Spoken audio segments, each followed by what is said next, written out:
Perkenalkan kembali, saya Viviana Wahab. Di video part 1 saya sudah menjelaskan latar belakang kondisi anak saya dari awal masuk sekolah. Di video part 2 ini, saya akan menjelaskan secara lebih detail mengenai rangkaian kejadian puncak tertanggal 3-10 Juni 2024 terkait dengan berbagai bentuk kekerasan fisik, kesewenang-wenangan, dan diskriminasi melalui kebijakan yang mengandung kekerasan yang berakhir pada pengusiran terselubung oleh kepala sekolah. Kejadian inilah yang rekamannya sudah saya unggah di Instagram saya, yaitu rekaman pembicaraan di tanggal 3 Juni 2024, bukti WA di tanggal 5 Juni 2024, yang kemudian dengan berlanjut dengan statement pengusiran terselubung tertanggal 6 Juni 2024 yang ditegaskan kembali di tanggal 10 Juni 2024 yang menjadi basis kami melapor ke berbagai pihak. Video ini adalah penjelasan lengkapnya sehingga publik dapat memahami konteks dan faktanya secara utuh. Di part 1 sebelumnya, saya sudah menjelaskan seluruh latar belakang yang relevan tentang kondisi psikologis anak saya, tentang rentetan keanehan-keanehan yang muncul sejak akhir semester 1, dan tentang bagaimana pihak sekolah, khususnya kepala sekolah, berulang kali mengabaikan saran dari psikolog dan permintaan pencegahan dari saya sebagai orang tua. Di part 2 ini, saya akan fokus pada periode 3-10 Juni 2024. Tapi, sebelum masuk ke kejadian tanggal 3 Juni, saya merasa perlu menjelaskan satu pertemuan yang sangat penting, yaitu pertemuan saya dan ayahnya dengan kepala sekolah di tanggal 31 Mei 2024 yang bisa sedikit memperlihatkan benang merah dengan latar belakang di part 1 sebelumnya. Jadi karena isu guru olahraga tersebut belum diselesaikan sampai menjelang ujian akhir semester 2, maka saya beberapa kali mencoba meminta pertemuan dengan kepala sekolah, tapi sangat sulit. Pada akhirnya saya dan ayahnya bisa bicara dengan kepala sekolah di hari Jumat tanggal 31 Mei 2024. Inti dari pembicaraan tersebut, selain membicarakan dengan isu guru olahraga yang belum selesai, saya juga meminta untuk ada penyesuaian dalam pengawas ujian akhir AT untuk kelas anak saya, di mana dalam seluruh 2 minggu atau 10 hari ujian AT hanya ada satu sesi di mana guru pengawasnya adalah guru olahraga. Berhubung dengan sudah pernah ada kejadian di UTS sebelumnya bahwa anak saya sampai mencret di celana saat melihat guru olahraganya, dan yang tertera juga dalam hasil asesmen psikolog atas kondisi anak saya atas kejadian dengan guru olahraga, maka saya meminta untuk kepala sekolah untuk satu kali menukar guru pengawas ujian akhir AT untuk kelas anak saya saat schedule di mana guru pengawas tersebut adalah guru olahraga. Kepala sekolah menolaknya dengan mengatakan bahwa saya sebagai orang tua harus menghormati jadwal yang sudah disusun oleh panitia, dan mengatakan bahwa bukan guru olahraga yang kami keluarkan, tapi anak saya yang harus mengerjakan di ruangan. Yang jelas saya tolak karena tidak memperhatikan kepedulian dan keperpihakan pada korban dan akan lebih menghancurkan psikis anak saya. Padahal kepala sekolah juga sudah jelas membaca dan mendengarkan keterangan saya tentang hasil asesmen psikolog bahwa anak saya sampai bertambah ada gangguan disimia berhubungan dengan isu guru olahraga. Di mana saya menerangkan bahwa psikolog bilang bahwa kondisi anak saya sudah mengkhawatirkan dan meminta kerjasama dari sekolah untuk menurunkan bar dari merah menjadi oranye dan oranye menjadi kuning, dan minta disediakan ruang tenang untuk anak saya. Saya juga sudah menerangkan bahwa psikolognya menyuruh saya mengatakan bahwa dari seluruh surat psikolog, semua mengatakan bahwa anak saya perlu dijauhkan dari stresor, dalam konteks ini guru olahraganya. Dan untuk meminta tugas pengganti olahraga dulu sehingga anak saya tidak harus berinteraksi dengan guru olahraga. Kepala sekolah malah menjawab bahwa tidak semudah itu Mami, dan mengatakan bahwa untuk kalau mau mendapatkan nilai olahraga sebagai syarat kenaikan kelas, tidak bisa dengan tugas pengganti saja, tapi harus bisa berinteraksi dengan guru olahraga. Kemudian kepala sekolah justru seperti menyalahkan anak saya dengan mengatakan bahwa kondisi anak saya bisa jadi menyusahkan banyak pihak. Secara ambigu, mewarning 2 kali saya pada hari itu dan berkali-kali mengeluarkan statement bahwa sekolah ini adalah sekolah umum. Sehingga akhirnya kepala sekolah tetap menolak untuk menyesuaikan dengan jadwal pengawas, maka saya meminta untuk saya diberitahukan saja jika untuk ujian akhir AT itu guru pengawasnya adalah guru olahraga, maka hari itu anak saya tidak masuk susulan saja, di mana hal tersebut kemudian telah disetujui oleh kepala sekolah. Kemudian setelah itu, baru terjadi kejadian puncak dengan kepala sekolah tanggal 3 sampai 10 Juni 2024, di mana rentetan kejadiannya adalah sebagai berikut. Sekitar hari Sabtu tanggal 1 Juni 2024, jadi 2 hari sebelum ujian pertama AAT di hari Seninnya, wali kelas mengumumkan di WA grup kelas bahwa akan ada upacara di hari Seninnya, sehingga jadwal ujiannya dimundurkan, yang tadinya mulainya setengah 8 menjadi setengah 10 pagi.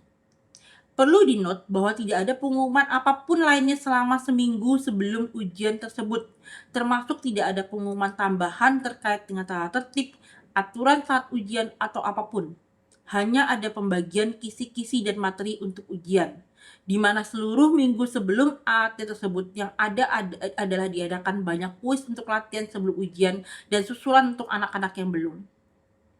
Karena sampai minggu malam sebelum Senin tanggal 3 Juni 2024, kami belum mendapatkan jadwal guru pengawas yang dijanjikan kepala sekolah untuk memberitahu jika guru olahraganya merupakan guru pengawas sesi hari pertama atau sesi kedua hari tersebut, maka hari Seninnya pagi-pagi sekali ayah anak korban mem-BA wali kelas menanyakan hal tersebut.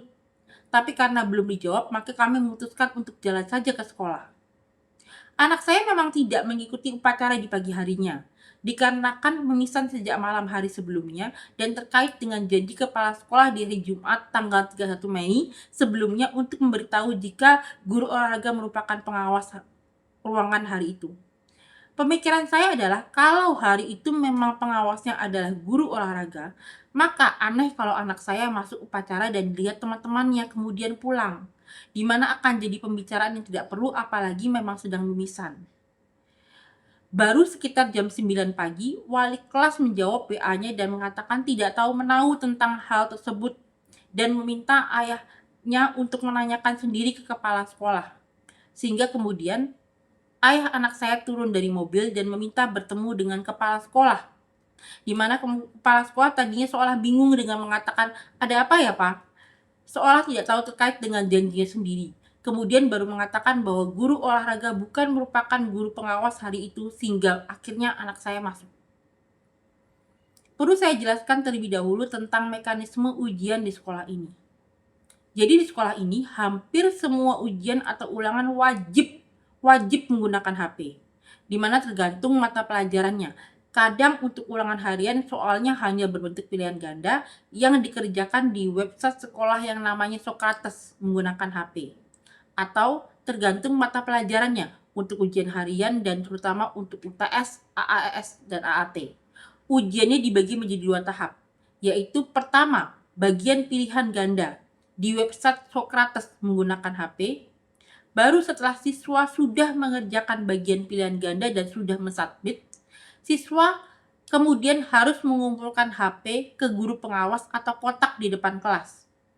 Baru siswa diberikan soal bagian esai dan lembar kerja oleh guru pengawas yang dikerjakan secara offline. Di mana website Sokrates merupakan website mirip seperti Quizizz atau Google Form yang dimiliki atau dikontrol oleh sekolah, dengan setiap siswa memiliki akun sekolahnya tersendiri untuk login ke website dan mengerjakan ulangan atau ujian. Anak saya mengikuti ujian akhir AAT sesi pertama, yaitu untuk pelajaran kimia seperti biasa bersama teman-temannya di kelas gabungan antara kelas 10 dan kelas 11, dan kemudian istirahat sebelum sesi kedua tanpa ada masalah. Kemudian di sesi kedua, ujian akhir AAT tersebut yaitu untuk pelajaran bahasa Indonesia. Setelah anak saya sudah selesai mengerjakan soal pilihan ganda, telah mensubmit, telah mengumpulkan HP, dan telah diberikan soal uraian dan lembar kerja oleh guru pengawas, dan sedang mengerjakan soal uraian esai selama sekitar 20-30 menit. Kemudian tiba-tiba ruangan kelas dibuka oleh rombongan 3 guru yang mengatakan, "Apakah ini kelas 10D?" Kemudian 3 guru tersebut mendatangi dan berbicara kepada guru pengawas, di mana kemudian salah satu guru tersebut yang merupakan guru biologi anak saya mendatangi anak saya dan minta anak saya untuk mengambil HP-nya yang ada di kotak di depan kelas. Anak saya kemudian diminta membuka galeri dan kemudian diminta membuka album screenshot-nya dan kemudian menanyakan apakah anak saya men-screenshot soalnya ada laporan dari guru mapel. Anak saya langsung menunjukkan dan menjelaskan sedikit tentang screenshot yang dilakukan. Karena memang anak saya sudah biasa men-screenshot soal sebagai bahan belajar dan pengecekan nilai selama setahun di sekolah itu sehingga tidak merasa bersalah. Guru biologi tersebut kemudian meminta anak saya untuk men-stop mengerjakan esai yang sedang ia kerjakan dan membawanya keluar ruangan ke ruang guru untuk bertemu dengan wali kelas. Dari sini perlu saya jelaskan dulu beberapa hal, di mana pertama, perlu saya terangkan lebih lanjut bahwa seperti saya jelaskan sebelumnya, sekolah ini menggunakan website sekolah yang mirip Quizizz atau Google Form bernama Socrates untuk anak mengerjakan soal pilihan ganda saat ujian. Di mana saat anak mengerjakan, di website tersebut di atas space-nya ada indikator yang biasanya berwarna hijau. Saat dekat awal sekolah, telah dijelaskan bahwa kalau siswa saat mengerjakan ulangan membuka aplikasi lain atau keluar dari website waktu mengerjakan soal, indikator di website pengerjaan ulangan murid tersebut akan berubah menjadi kuning dan akan terbaca unfocus di app monitoring gurunya. Dan itu yang katanya menjadi indikasi bagi gurunya bahwa siswa tersebut mungkin mencontek, walau katanya mungkin bisa tertrigger oleh beberapa hal lainnya, seperti koneksi internet dan lain-lain. Jadi, jika guru melihat unfocus, terutama jika agak lama unfokusnya, maka akan mengindikasi bahwa kemungkinan anak tersebut keluar website atau membuka aplikasi lain, yang artinya kemungkinan besar mencontek, di mana guru biasanya akan mendatangi anak tersebut dan melihat recent apps atau historinya. Makanya itu tujuannya diminta clear recent app sebelum memulai ujian. Jadi bagi guru, satu-satunya indikator aktivitas siswa di Socrates hanyalah jika siswa tersebut berstatus unfocus atau tidak. Yang status unfocus tersebut, terutama jika guru melihat agak lama status unfokusnya, mengindikasi bahwa kemungkinan anak tersebut keluar website atau membuka aplikasi lain, yang artinya kemungkinan besar mencontek. Tapi, sistem tidak menunjukkan bisa tahu tepatnya apa yang siswa lakukan. Sehingga biasanya guru pengawas akan mendatangi anak tersebut dan melihat recent apps atau historinya. Makanya sekali lagi, itu tujuan diminta clear up, recent up sebelum memulai ujian. Dalam sosialisasi ke murid selama ini, siswa diajarkan bahwa kalau unfocus, indikator di HP anak tersebut akan berubah dari hijau menjadi kuning. Sedangkan perlu diketahui bahwa mesin scroll tidak membuat indikator berubah menjadi kuning, yang itu diakui juga nanti oleh pihak sekolah. Jadi tidak ada sign apapun di Socrates yang membuat guru tahu bahwa seorang anak mesin scroll atau at least bisa menyimpulkan bahwa spesifik yang dilakukan adalah mesin scroll. Dan tidak ada apapun di Socrates bagi murid yang mengesankan bahwa screenshot adalah pelanggaran. Kedua, guru pengawas yang seperti saya jelaskan sebelumnya memiliki akses atas Socrates tersebut melalui laptop atau HP tidak bertindak apapun, di mana harus didatangi oleh rombongan 3 guru tersebut dan dijelaskan sesuatu, sehingga artinya tidak tahu atas kenapa rombongan 3 guru tersebut datang dan sebelumnya telah memberikan soal esai dan lembar kerja ke anak saya dan membiarkannya mengerjakannya selama 20-30 menit. Sehingga artinya tidak menganggap anak saya melakukan pelanggaran apapun. Sehingga sampai dan perlu adanya rombongan 3 guru untuk datang dan menegur anak saya di kejadian tersebut menjadi sangat aneh dan tidak wajar. Ketiga, guru biologi dari rombongan 3 guru tersebut langsung meminta anak saya untuk membuka galeri dan album screenshot. Bukan misalnya contohnya biasanya jika guru pengawas saat berkeliling ruangan ingin mengecek apakah anak mencontek akan melihat recent apps yang dibuka dan atau history Google search-nya. Sehingga artinya pihak sekolah dari awal sudah mengetahui atau menduga bahwa anak saya hanya spesifik men-screenshot, bukan melakukan yang lain. Keempat, jadi yang dilakukan anak saya itu setelah mengerjakan soal pilihan ganda di HP sebelum mensubmit, anak saya men-screenshot seluruh soal dan jawabannya sendiri satu persatu dengan menaruh 3 jari di layar HP dan menarik ke bawah. Cara tarik 3 jari tersebut adalah salah satu cara default untuk men-screenshot di kebanyakan HP Android.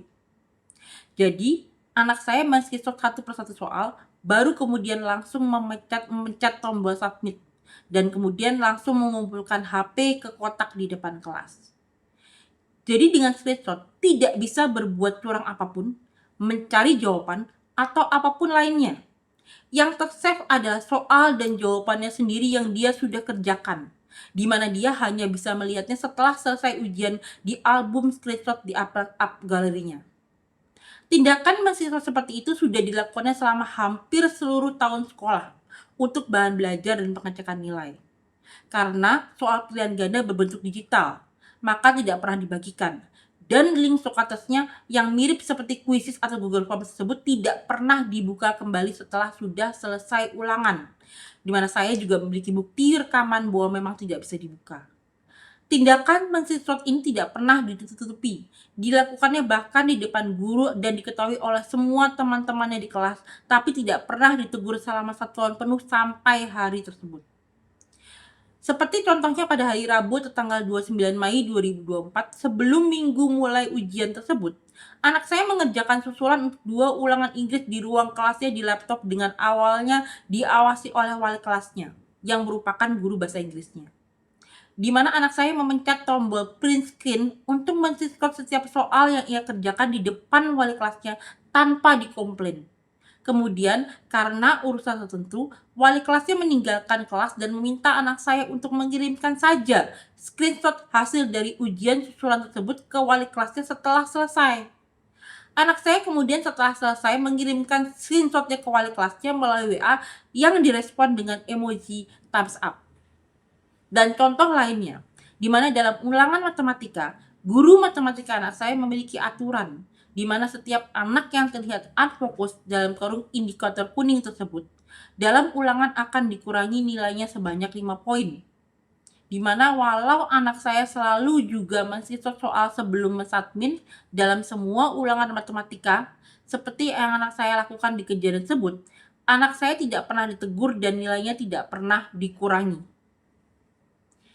Kelima, tidak pernah ada di peraturan tata tertib yang melarang melakukan screenshot, di mana satu-satunya tata tertib yang dibagikan adalah saat satu-satunya forkom orang tua murid di awal tahun saat masuk sekolah, di mana ada PDF, tatip, dan presentasi PowerPoint Forkomnas yang dibagikan wali kelas sendiri ke grup orang tua murid. Dan tidak pernah ada pemberitahuan apapun selama setahun terkait tata tertib atau apapun yang memention screenshot sebelum hari pertama ujian akhir A tersebut, baik melalui pengumuman resmi maupun melalui WA grup murid maupun WA grup orang tua murid, kecuali katanya sekali di upacara hari itu juga yang anak saya tidak hadir.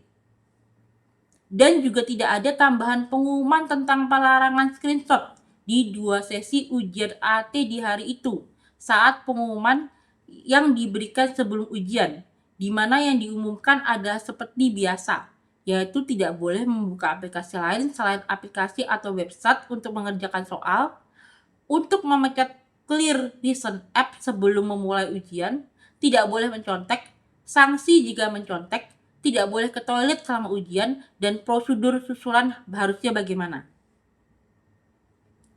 Kata salah satu temannya anak saya yang ketika ditanya apakah ada pengumuman terkait screenshot pun yang tadinya lupa dan harus diingatkan, di upacara yang anak saya tidak ikut tersebut yang merupakan satu-satunya klaim pengumuman terkait screenshot, katanya di upacara tersebut pengumumannya adalah, katanya kalau memang mau dipakai buat belajar lagi jangan di screenshot, soalnya termasuk ke dalam mencontek. Kalau mau minta bahan soalnya ke guru yang bersangkutan langsung. Dan soalnya kalau kita screenshot kata Pak Wakasek bagian kurikulum itu kebacaan fokus, tapi emang nggak keluar warna kuning. Jadi intinya seolah screenshot disamakan atau dianggap termasuk dengan mencontek, yang jelas sangat absurd dan tidak masuk akal. Karena sekali lagi, dengan men-screenshot tidak bisa mencontek, tidak bisa mencari jawaban, menjiplak, atau apapun. Yang tersave adalah soal dan jawabannya sendiri yang dia sudah kerjakan. di mana dia hanya bisa melihatnya setelah selesai ujian di album screenshot di app galerinya.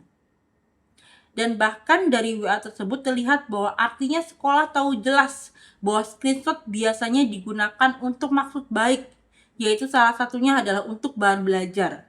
Dan tentang unfocus, namun tidak kuning tersebut sangat tidak konsisten.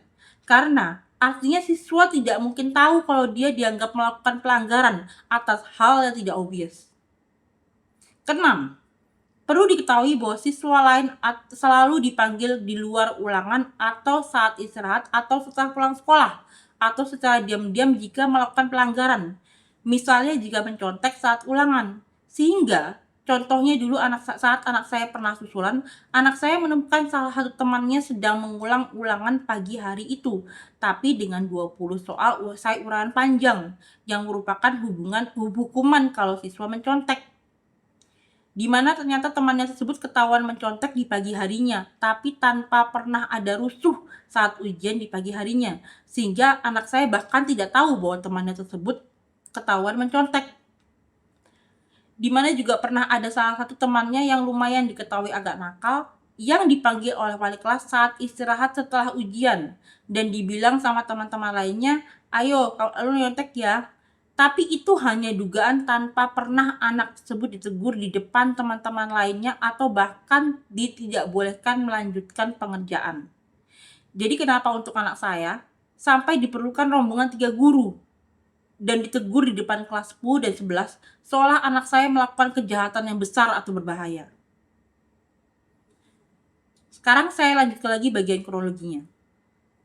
Kemudian setelah guru biologi menyuruh anak saya stop mengerjakan dan keluar ruangan, anak saya dibawa ke wali kelas. Kemudian wali kelas menegur anak saya dan menyuruh anak saya untuk pergi ke ruang wakil kepala sekolah bagian kesiswaan sambil masih didampingi oleh guru biologi.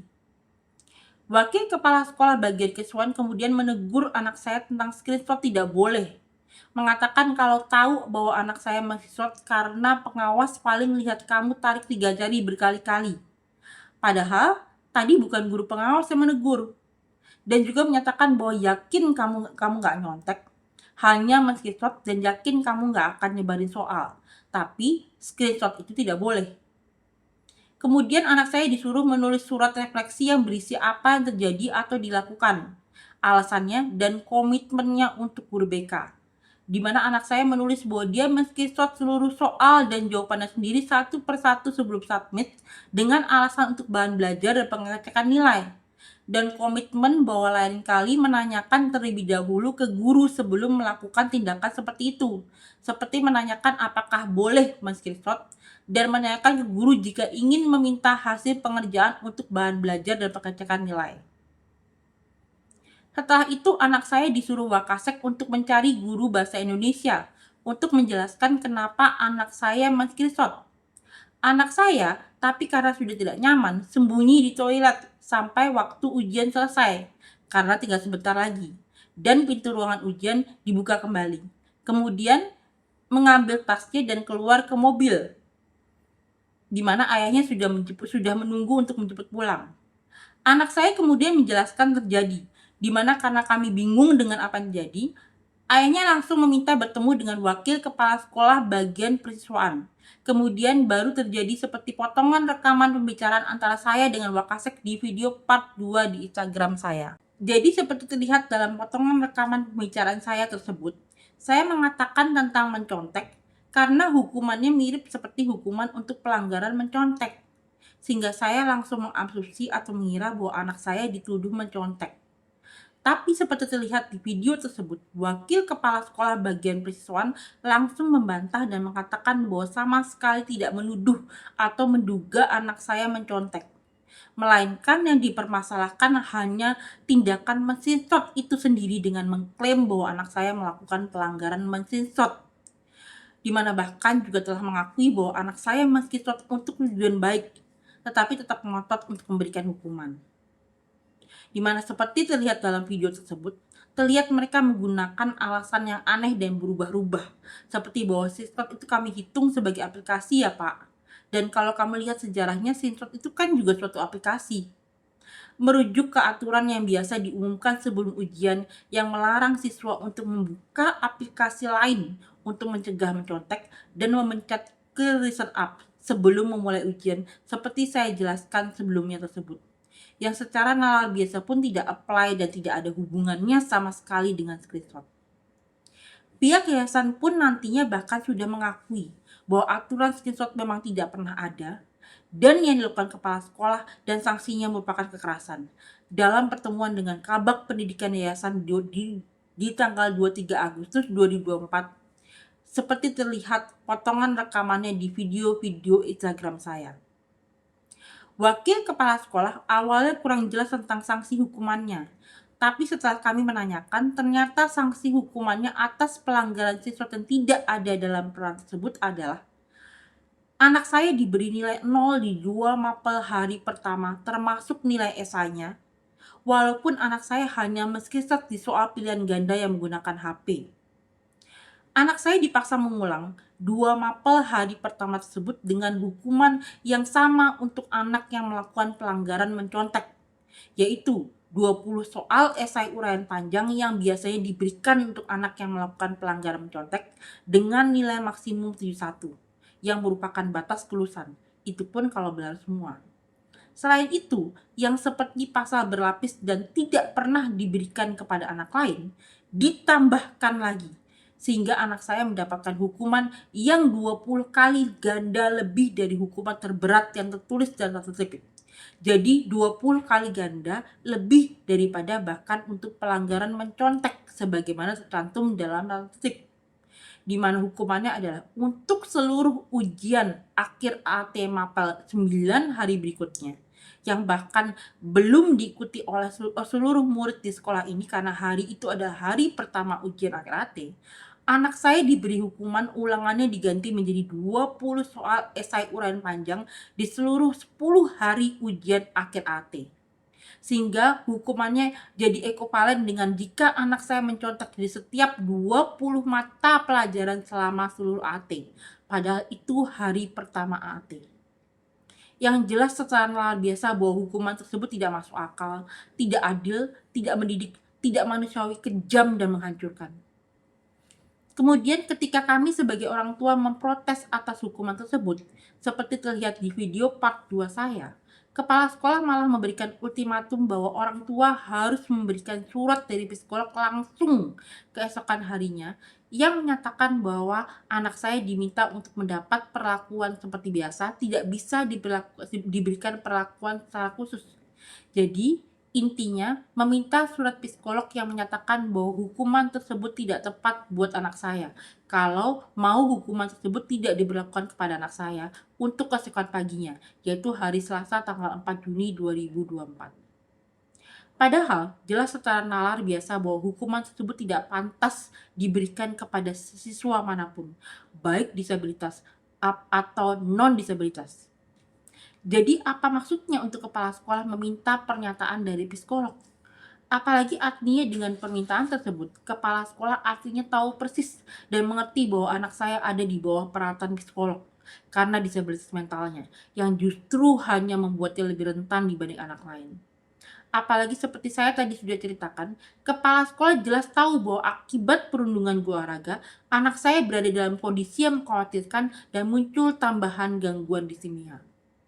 Artinya, kepala sekolah memberikan perlakuan yang jauh lebih buruk daripada kepada anak normal di tengah pengetahuan tersebut.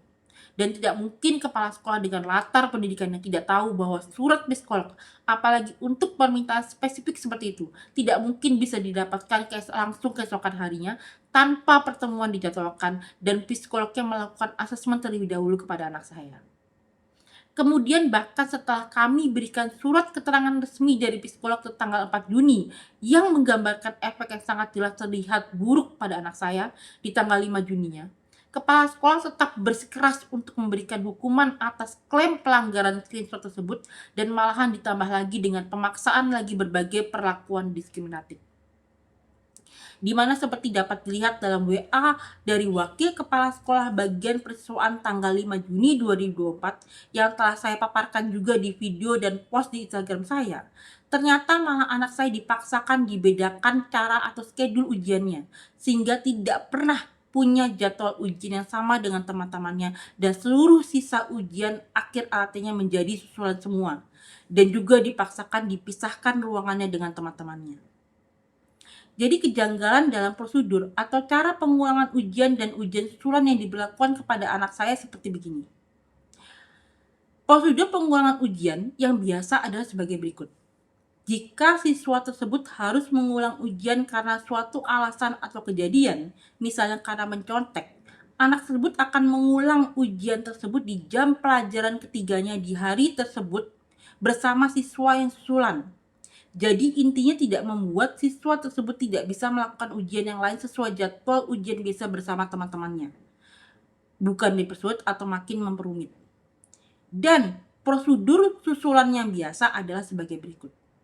Jika seorang siswa tidak masuk di hari Selasa, maka jika hari Rabunya siswa tersebut masuk, maka siswa tersebut akan mengikuti atau bergabung bersama teman-temannya untuk mengikuti ujian 2 mapel hari Rabu tersebut pada jam pelajaran pertama dan kedua bersama teman-temannya.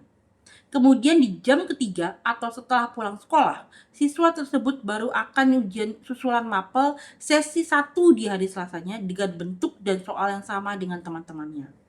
Biasanya siswa yang susulan dari seluruh tingkat kelas akan dikumpulkan di satu ruangan kelas atau biasanya di perpustakaan. Kemudian di hari berikutnya, yaitu hari Kamis, siswa tersebut akan mengikuti ujian 2 mapel sesuai jadwal hari Kamis tersebut bersama teman-temannya. Baru di jam ketiganya mengikuti ujian susulan sesi kedua hari Selasanya bersama siswa dari seluruh tingkat kelas yang juga ada yang susulan dan seterusnya. Sedangkan prosedur yang diberlakukan pada anak saya adalah sebagai berikut. Anak saya jika waktu itu bisa masuk, dipaksa tetap harus mengulang terlebih dahulu 2 mapel ujian di hari Senin tanggal 3 Juninya. Dan harus mengulangnya terlebih dahulu di jam pelajaran pertama dan kedua, sehingga anak saya tidak mengikuti ujian sesuai jadwal hari itu seperti teman-temannya. Kemudian di jam ketiganya, anak saya susulan ujian mapel sesi ke-1 jadwal hari Selasanya. Kemudian hari berikutnya, anak saya kembali tidak mengikuti jadwal ujian bersama dengan teman-temannya hari itu, melainkan susulan ujian sesi kedua jadwal hari Selasa pada jam pelajaran pertama. Kemudian susulan ujian sesi 1 jadwal ujian hari Rabunya pada jam pelajaran kedua. Kemudian di jam ketiganya ujian sesi 2 jadwal ujian hari Rabunya. Begitu seterusnya. Jadi tambah dipersulit dan diperumit bagi anak saya yang misalnya bisa masuk pun masih dalam pasca trauma atau kondisi fisik yang buruk. Dimana artinya dengan pola ini, anak saya tidak akan pernah punya jadwal ujian yang sama dengan teman-temannya dan seluruh sisa ujian ART-nya menjadi susulan semua. Selain itu, anak saya juga dipaksa dipisahkan ruangannya yang berbeda dengan yang biasa dilakukan sekolah atau pada teman-temannya dengan alasan yang sangat tidak jelas, tidak masuk akal dan berubah-ubah. Di mana untuk alasan pertamanya, anak saya dipaksa dipisahkan ruangannya dari teman-temannya dengan alasan. Untuk ruangan, kami sediakan ruang kelas di mana bisa ditemani guru dan bisa mengerjakan tanpa terdistrak rekan lain dan waktu durasi. Kami akan informasikan terkait perbedaan teknis pengerjaan pada guru yang mendampingi.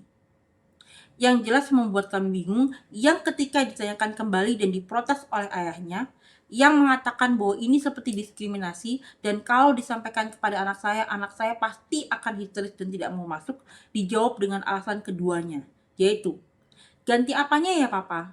Ini kami menyesuaikan ketika menyelesaikan soal susulan lebih cepat di ruang yang sama dan kami perbolehkan untuk bisa mengirim lebih dahulu karena kemungkinan dapat mengerjakan lebih teliti dan cepat dibanding lainnya, maka teman-teman yang lain mungkin tidak mau meneliti lagi pekerjaan mereka akan ikut-ikutan langsung submit padahal kemampuan mereka berbeda dengan. Dan ketika kami protes bahwa alasan itu tidak masuk akal, di mana ayahnya kembali protes melalui WA bahwa, mohon maaf ini juga menyalahkan anak saya. ikut-ikutan sakit. Anak-anak lain yang ikut itu yang harus diterangkan. Contoh, saya mengerjakan Eptanas selalu keluar 30 menit lebih cepat. Gara-gara mencegah supaya anak lain tidak ikut-ikutan submit, maka saya dipisahkan dari yang lain. Make sense, Pak? Malah kemudian dijawab, bukan menyalahkan papa. Maksudnya teman-temannya akan merasa kalau boleh, saya boleh dong. Padahal beda misi.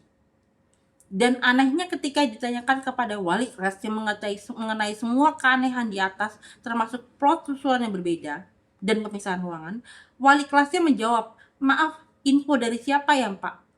Yang mengindikasikan bahwa wali kelas sendiri tidak tahu atau juga bingung atas pengaturan tersebut. Perlu juga di-note bahwa anak saya bukan tipe yang cepat-cepat mensubmit ujian. Sejak kecil saya selalu mengajarkannya untuk lebih baik memanfaatkan waktu ujian secara penuh, dicek dan dicek berkali-kali. Jadi dalam prakteknya, anak saya hampir tidak pernah menjadi siswa yang mensubmit paling cepat. Karena itu alasan absurd yang belakangan dipakai sekolah bahwa kalau anak saya mengumpulkan lebih cepat, nanti anak lain ikut-ikutan submit, sama sekali tidak masuk akal. Jika logika itu dipakai, maka seharusnya semua murid yang biasanya memang selalu submit lebih cepat juga harus dipisahkan ruangannya. Tapi faktanya tidak pernah ada perlakuan seperti itu. Dan sekali lagi, semua perlakuan diskriminatif dan tidak masuk akal ini awalnya muncul hanya karena klaim pelanggaran menskrinsot. Sesuatu yang bahkan tidak ada dalam tanda tertib, tidak diumumkan sebelumnya, tidak pernah ditegur selama 1 tahun penuh, dan dilakukan anak saya secara terbuka sebagai bahan belajar dan pengecekan nilai. Jadi sangat jelas bahwa apa yang dialami anak saya setelah tanggal 3 Juni sudah keluar jauh dari konteks screenshot dan justru menunjukkan adanya pola perlakuan tidak wajar terhadap anak saya tanpa dasar aturan yang sah. Bukti keseluruhan WA tertanggal 5 Juni 2024 tersebut dan penjelasan lebih detailnya sudah saya paparkan di post Instagram saya. Di tanggal 6 Juninya, kepala sekolah setelah mengetahui dampak kekerasan yang dilakukan sendiri kepada anak saya, bahkan mengetahui bahwa anak saya sampai dirujuk ke psikiater saat psikolog melihat kondisinya dan tadinya hampir dirawat inap di tanggal 5 Juninya, di mana psikiater tadinya menyuruh rawat inap tapi anak saya tidak mau sehingga akhirnya minum obat di rumah saja, kepala sekolah malah mengeluarkan pernyataan pengusiran terselubung. Di mana seperti bisa dilihat di video-video Instagram saya di tanggal 6 Juni mengatakan bahwa kami kembalikan kepada papa mama. Papa mama bisa mencari sekolah lain yang diulang 2 kali. Dan kemudian ketika kami menanyakan kembali tentang maksud dari statement tersebut karena saking kaget dan tidak percayanya, di tanggal 10 Juninya kepala sekolah malah kembali menegaskan statementnya dengan mengatakan mengembalikan anak kepada orang tua dan papa-papa boleh mengajukan pengunduran diri. Kalau kami tidak mau sepakat dengan semua pemaksaan sanksi hukuman, termasuk plot usulan yang aneh dan berbeda dengan yang lain, dan pemaksaan pemisahan ruangan dengan alasan yang berubah-ubah dan jelas tidak masuk akal. Tidak ada alternatif lain, sehingga karena kami menolak, kami melaporkan ke berbagai pihak. Saya juga ingin menyampaikan beberapa catatan penting yang semakin menunjukkan bahwa seluruh tindakan kepala sekolah sama sekali tidak berdasar dan tidak logis. Jika aturan-aturan larangan screenshot dianggap sebagai suatu pelanggaran yang sangat berat, apalagi sanksi hukumannya sangat berpotensi mencederai murid secara psikologis, akademik, dan sosial, karena berlapis-lapis dan bahkan melebihi pelanggaran terberat dan tulis dan tertib, maka secara nalar dan dengan prinsip bahwa pengawasan atau pemberitahuan dibuat untuk mencegah seseorang mendapatkan sanksi yang berpotensi merugikannya, maka tidak mungkin tidak dicantumkan di tata tertib. Aturan tersebut wajib disosialisasikan secara jelas dan tertulis dan didiskusikan sebelum diberlakukan, bukan secara mendadak. Namun faktanya, aturan tersebut tidak ada sosialisasi yang benar, tidak ada diskusi, bahkan tidak pernah diumumkan melalui WA grup orang tua murid maupun WA grup siswa. Juga tidak pernah disampaikan oleh pengawas secara eksplisit dalam pengumuman biasanya. Di mana seperti saya jelaskan sebelumnya, yang absurd adalah sekolah berpura-pura seolah pengumuman tidak boleh membuka aplikasi sudah mencakup itu, seolah murid obviously mengerti bahwa screenshot dianggap sekolah sebagai suatu aplikasi. Dan secara nalar juga, kalau sekolah benar-benar peduli untuk tidak sampai terpaksa untuk ada anak yang mendapatkan sanksi seberat itu hanya karena screenshot, maka akan langsung disosialisasikan secara besar-besaran begitu mereka menemukan bahwa ada anak yang tidak mengerti bahwa screenshot tidak diperbolehkan, seperti baik melalui WA grup orang tua murid maupun WA grup murid setelah ada kejadian tersebut. Namun faktanya kembali tidak ada hal seperti itu. Semua ketidakadilan ini bukan hanya melukai anak saya secara psikologis. Hal ini menghancurkan seluruh semangat, seluruh kerja keras, dan seluruh proses pemulihan yang ia bangun selama 1 tahun, day by day. Anak saya sampai berkata kepada psikolognya, "Buat apa saya pintar? Buat apa saya belajar sungguh-sungguh? Semuanya sia-sia." Kalimat itu lahir dari seorang anak yang selama ini berjuang, yang mulai memiliki kepercayaan diri, yang prestasinya meningkat, yang selalu menunjukkan antusiasmenya saat belajar. Semua itu hancur dalam waktu kurang dari 10 hari, tepat menjelang penentuan akhir kerja kerasnya. Semua hal di atas dilakukan oleh seorang kepala sekolah yang tadinya dipercaya membentuk TPK dalam 10 hari ujian AAT akhir. Menjelang tercapainya seluruh perjuangan dan kerja keras anak saya di tengah keterbatasannya dengan prestasi sangat baik, bahkan diakui di atas rata-rata, dan memiliki semangat dan antusiasme tinggi dalam belajar, mengerjakan presentasi atau tugas apapun baik individu maupun kelompok. Atas pengenalan penuh dari kepala sekolah, atas kerentanan anak saya yang tadinya diharapkan untuk bekerja sama untuk mengatasi bahkan membantu mensupport dan memulihkan anak saya. Padahal seandainya tidak ada kejadian tertanggal 3 sampai 10 Juni tersebut, walaupun ada rentetan kejadian sebelumnya, anak saya tidak akan sehancur itu. Karena kejadian dengan guru olahraga memang tidak baik, tapi itu seperti hanya menusuk pantatnya, jadi tidak mengenai bagian yang fatal. Tapi yang dilakukan kepala sekolah itu seperti menusuk jantungnya, karena menghancurkan bagian yang menjadi kelebihannya, kebanggaannya, dan menjadi pintu untuk anak saya dapat meraih masa depan dan cita-citanya. Itulah sebabnya para psikolog tahu bahwa dengan mengedepankan potensi anak saya akan dapat meningkatkan self-esteem dan self-conceptnya dan perlahan-lahan akan memulihkan traumanya. Tapi kepala sekolah seperti menghancurkan total semua kerja keras dan harapan seorang anak yang sedang merangkak untuk bisa maju dan bangkit kembali. Setelah kejadian ini, anak saya membutuhkan perawatan kombinasi antara psikolog dan psikiater sampai saat ini. Kondisinya hancur lebur, seperti kembali harus berjuang dari titik nol lagi. Dan malah lebih parah lagi karena merasa masa depannya gelap dan tertutup karena para lembaga yang kami melapor yang seharusnya melindunginya malah lebih memilih melindungi pelaku dan lebih memilih mengucilkan, mengabaikan, dan menelantarkan anak saya, menghancurkan kesehatan psikis dan membiarkannya kehilangan hak pendidikan dan seluruh hak-haknya selama lebih dari 1,5 tahun tanpa kepastian untuk nasib dan masa depannya. Jadi setelah semua terjadi ini, kami kemudian melapor ke berbagai pihak sejak tanggal 10 Juni 2024. Namun rangkaian kekerasan lanjutan dari berbagai bentuk pelanggaran berat mulai bermunculan dari berbagai lembaga stakeholder yang seharusnya melindungi korban yang kemana-mana melapor, mulai dari pihak sekolah, yayasan, kantor cabang dinas Kota Tangerang dan Tangerang Selatan, Inspektorat Jenderal Kemendikbud, hingga Komisi Nasional Disabilitas. Di tanggal 11 Juli 2024, karena keputusasaan saya mendatangi LBH Jakarta, dan pertama kalinya di situ saya mengetahui bahwa ada yang namanya peraturan PPKSP yang seharusnya diberlakukan. Jadi alih-alih melindungi korban, berpihak pada kebenaran dan keadilan, dan menjalankan kewajiban sesuai mekanisme Permendikbudristek nomor 46 tahun 2023 dan juknisnya Keputusan Sekjen Kemendikbudristek nomor 49/M/2023 sebagai mekanisme resmi pencegahan dan penanganan kekerasan di lingkungan satuan pendidikan, para lembaga tersebut justru seperti melindungi pelaku, seperti jaringan besar yang saling menutupi kekerasan dan pelanggaran, mengaburkan fakta, mempermainkan dan menyudutkan pihak korban, melanggengkan impunitas, dan melakukan berbagai pelanggaran aktif dan pasif lainnya melalui berbagai bentuk maladministrasi, abuse of power, obstruction of justice, serta indikasi kuat adanya konflik of interest. Seperti diantaranya, memaksakan mediasi berulang-ulang, padahal mediasi secara tegas sudah dilarang total dalam PPKSP. Padahal mereka tahu persis bahwa dengan mediasi tidak akan pernah tercapai keadilan, pemulihan, dan jaminan perlindungan bagi korban.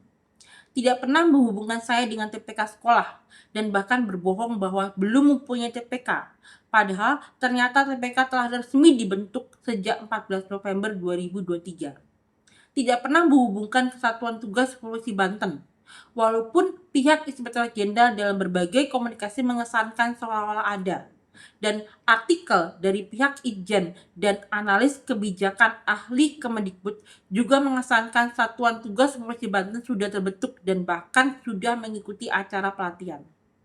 Tapi ternyata berdasarkan informasi yang saya terima dari Puspeka Kemendikbud, Satuan Tugas Polisi Banten tidak atau belum ada, di mana Provinsi Banten menjadi satu-satunya provinsi di Pulau Jawa yang belum memiliki Satgas PPKSP. Artinya, sejak diberlakukan, banyak anak SMA, SMK, dan SLB di Provinsi Banten tidak mendapatkan penanganan yang semestinya. Sejak pelaporan kami ke LBH Jakarta di tanggal 11 Juli 2024 tersebut sampai sekarang, LBH Jakarta telah mengirimkan 7 surat desakan resmi kepada Inspektorat Jenderal, Menteri Pendidikan Dasar Menengah, serta Komisi Nasional Disabilitas. Seluruh surat tersebut mendesak atensi atas kasus anak saya, pemenuhan hak dan keadilan untuk anak saya, menuntut agar mekanisme Permendikbudristek nomor 46 tahun 2023 dan keputusan Sekjer nomor 49/M 2023 dijalankan secara penuh, transparan, akuntabel, dan berintegritas, termasuk pemberian pendampingan berupa bantuan hukum dan advokasi bagi para korban sesuai pasal 44 PKSP, serta penghentian praktek-praktek yang menghalangi akses keadilan. Keseluruhan surat desakan tersebut tidak mendapatkan respon maupun tindak lanjut yang substantif, walaupun sejumlah lembaga justru menjawab atau merujuk pada surat-surat LBH tersebut untuk mengeluarkan respon yang keliru, manipulatif, atau menyesatkan, seperti yang dilakukan oleh Inspektorat Jenderal dalam surat Ijen ke LBH tanggal 6 Mei 2025 dan oleh Komisi Nasional Disabilitas dalam suratnya diam-diam tanggal 3 Juli 2025. Di video part 3 nanti, saya akan memaparkan pelanggaran yang dilakukan oleh semua pihak pasca pelaporan. Mulai dari 1. Pihak sekolah yang melakukan berbagai bentuk kekerasan lanjutan, intimidasi, mempermainkan, memutarbalikkan fakta, bahkan menyampaikan melalui perwakilan Kasidi bahwa sekolah nggak butuh bu, nggak butuh saya dan anak saya. Yang saya dan anak saya yang butuh sekolah. Kemudian mengucilkan, mengabaikan, dan melantarkan anak saya selama lebih dari 1,5 tahun ini. Dengan melakukan pengeluaran secara terselubung atau tidak resmi, dengan sudah tidak menarik debit SPP sejak Juli 2024. Artinya mereka memang tidak mempunyai niat baik untuk menyelesaikan, dan memang seperti memaksa saya untuk mengundurkan diri sendiri. 2. Pihak yayasan, yang walaupun mengakui kekerasan terjadi, seperti yang terlihat dalam rekaman pembicaraan saya dengan Kepala Bagian Pendidikan Yayasan di video-video Instagram saya, tapi justru meminta saya untuk menjelaskan saja, tanpa mau memberikan perlindungan atau pertanggungjawaban apapun dari semua yang terjadi. Seolah tidak memikirkan dan tidak peduli dengan semua dampak berkelanjutan kepada anak saya. Dan kemudian malah memberikan berbagai ancaman tersirat, termasuk membusungkan koneksinya dengan pihak Inspektorat Jenderal Kemendikbudristek saat itu dan Menteri Pendidikan saat itu. Kemudian menggertak atau mengintimidasi saya dengan mengatakan bahwa sekolah milik perkumpulan Serada, sehingga artinya yayasan yang seharusnya berpihak atau melindungi korban, tetapi malah memaksa saya untuk berhadapan dengan yayasan sekolah yang kemudian dibakingi Inspektorat Jenderal. Kantor cabang dinas Tangerang dan Tangerang Selatan, yang seperti melindungi pihak sekolah, memaksakan mediasi yang padahal mereka jelas tahu bahwa mediasi tidak diperbolehkan dalam PKSP, tidak menjalankan keseluruhan mekanisme PKSP, tidak menghubungkan saya dengan Satuan Tugas Polisi Banten, membuat narasi yang salah, yang kemudian membiarkan anak saya ditelantarkan tanpa mendorong pihak sekolah untuk benar-benar menjalankan aksi nyata yang tadinya seperti dijanjikan dalam mediasi. Seolah hanya ingin menutup kasus secara superficial tanpa peduli atas dampak sebenarnya dan berkelanjutan pada anak saya. Inspektorat Jenderal Kemendikbud yang melakukan pelanggaran paling berat, karena Ijen yang seharusnya berfungsi sebagai pengawas implementasi seperti polisi malah menjadi pihak pelindung utama dari seluruh pihak pelanggar. Mereka dengan indikasi kuat adanya konflik of interest dengan pihak sekolah dan yayasan, memaksa melakukan penanganan, artinya mensabotase mekanisme yang seharusnya mereka tegakkan, yang artinya melakukan penyimpangan dan melangkahi kewajibannya, memanipulasi dan mengaburkan esensi pelaporan dengan mengabaikan keseluruhan fakta, data, dan bukti yang sudah mereka terima, mengintimidasi atau menakut-nakuti kami agar tidak kontral dengan pihak sekolah, dan bahwa kasusnya akan selesai lama sekali, dan meminta kami untuk tidak lapor kemana-mana. Menghalangi upaya keadilan dengan salah satunya tidak menghubungkan kami ke Satuan Tugas Polisi Banten yang berwenang dalam menangani dan memutuskan, dan tidak memberikan bantuan hukum dan advokasi sesuai pasal 44 PTKSP. Padahal hal ini sangat penting untuk penyelesaian tidak diulur. Berbagai pelanggaran dasar dalam proses penanganan seperti maladministrasi, abuse of power, dan obstruction of justice, mengclose kasus secara sepihak tanpa pemberitahuan, sampai mengeluarkan hasil penanganan yang sangat merugikan anak saya dan berpotensi dijadikan sekolah atau yayasan untuk lolos dari pertanggungjawaban mereka. Kelima, Komisi Nasional Disabilitas, lembaga negara yang seharusnya paling berdiri di sisi anak korban disabilitas, justru melakukan pengkhianatan paling menyakitkan. Mereka seperti mempermainkan saya selama hampir 1 tahun penuh, dengan banyak keanehan dan kejanggalan, seperti dengan adanya surat rekomendasi KND ke Dinas Pendidikan Polisi Banten tanggal 7 November yang tidak di follow up walaupun diabaikan, koreksi lampiran tukar akibat kesalahan Sandy yang diurus selama lebih dari 5 bulan. Kemudian setelah seolah menyetujui draft surat ke Mendikbudrismen yang telah dibuat bersama selama 2 bulan, tapi kemudian malah mengkhianati dengan mengirim surat diam-diam dan menjadi corong tunggal dan force representasi atas kasus di hadapan menteri yang mengaburkan substansi dan eskalasi kasus, dan kemudian malah memutus komunikasi, mengghosting dan mengusir kami dari gerbang KND tepat di saat keadaan genting akibat tindakan KND sendiri. Video part 3 selanjutnya adalah bagian yang membuka bagaimana sistem yang seharusnya melindungi justru berbalik menghancurkan korban, dan bagaimana seluruh mekanisme perlindungan anak dan disabilitas termasuk PPKSP, TPK, Satuan Tugas dan Kewajiban Kementerian, bahkan lembaga lintas sektor gagal dijalankan oleh semua pihak yang bertanggung jawab. Dan sebelum saya menutup part 2 ini, seperti juga dalam part 1, saya akan menegaskan sesuatu yang sangat penting. Saya dan anak saya tidak pernah mengundurkan diri. Dan baik sekolah, yayasan, Kasidi, Inspektorat Jenderal, maupun Komisi Nasional Disabilitas sudah jelas menerima surat penegasan penolakan pengunduran diri saya yang masih berlaku sampai sekarang. Bukan hanya karena kami menolak seluruh pelanggaran yang dilakukan pihak sekolah dan institusi, bukan karena ngotot, tetapi karena jika saya mengundurkan diri, maka yang dihancurkan adalah seluruh masa depan dan kondisi psikis anak saya. Pengunduran diri akan membuat mereka dengan mudah membalikan narasi, seperti yang selama ini mereka lakukan, bahwa anak saya yang bermasalah, bahwa anak saya tidak mampu secara akademik, bahwa semua ini adalah salah kami. Hal tersebut akan merusak track record pendidikan anak saya, merusak psikisnya, merusak potensi jangka panjangnya, dan bisa membuatnya semakin terkucilkan dan berpotensi semakin lebih dapat diperlakukan tidak adil di masa depan. Lebih dari itu, pengunduran diri akan memberi mereka presiden berbahaya, bahwa sekolah atau institusi apapun dapat menyingkirkan korban dengan intimidasi, tekanan, dan penggantungan status. Bahwa jika ada yang melawan ketidakadilan, ia tinggal dihancurkan pelan-pelan sampai menyerah. Dan faktanya sejak Juli 2024, sekolah ternyata telah berhenti menarik SPP tanpa penjelasan apapun kepada kami. Tidak pernah ada surat pengeluaran resmi. Dan jelas tidak pernah ada pengunduran diri dari kami. Secara administrasi di Dapodik, anak saya masih tercatat sebagai murid. Tetapi secara faktual, ia sudah disingkirkan secara tidak resmi. Ini adalah pola pemaksaan pengunduran diri dengan cara yang sangat licik, menggantung status anak sampai masa depannya terkunci. Lebih menyakitkan lagi, kami melihat bagaimana pihak sekolah, yayasan, Kasidi, Inspektorat Jenderal, bahkan Komisi Nasional Disabilitas bergerak seperti sebuah jaringan besar yang saling melindungi, saling menutupi, dan menggunakan koneksi kekuasaan mereka untuk menekan pihak kami.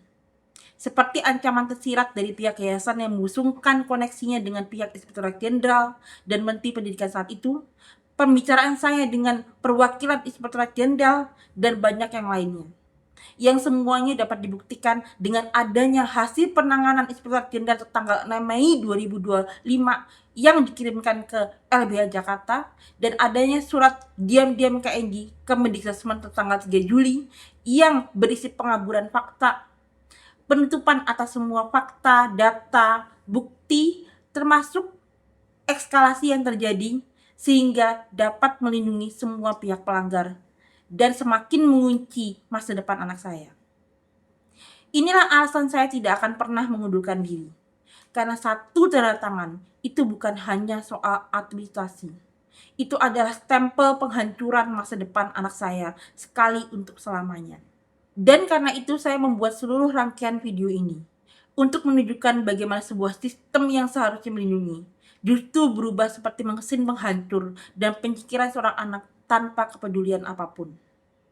Part-part selanjutnya, saya akan mencoba membuka semuanya itu dengan bukti dan fakta yang lengkap.